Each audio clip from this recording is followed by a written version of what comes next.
आर्थिक संकटात सापडलेल्या एका गरीब दाम्पत्यानं गरिबीतून सुटका करण्यासाठी चुकीचा मार्ग अवलंबला।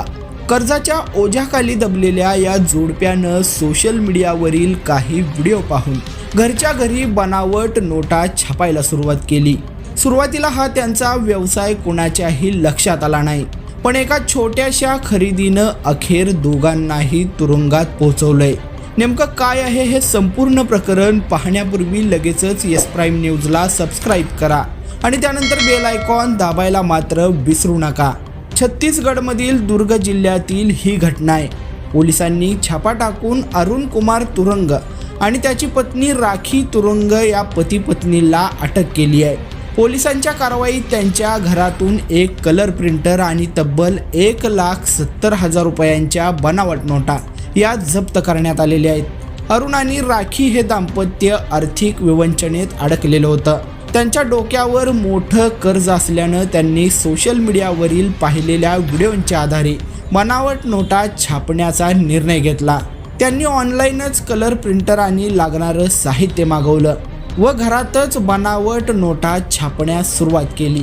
100, 200 आणि 500 रुपयांच्या बनावट नोटा तयार करून त्यांनी त्या परिसरातील बाजारांमध्ये वापरण्यास सुरुवात केली। सुरुवातीला काही दिवस सर्व काही सुरळीत चाललेलं होतं, पण 29 डिसेंबर रोजी त्यांनी आठवडे बाजारात भाजी खरेदी करताना केलेली चूक त्यांना भलतीच महागात पडली। अरुण आणि राखी यांनी 60 रुपयांच्या मिरच्यांसाठी 500 रुपयांची नोट दिली।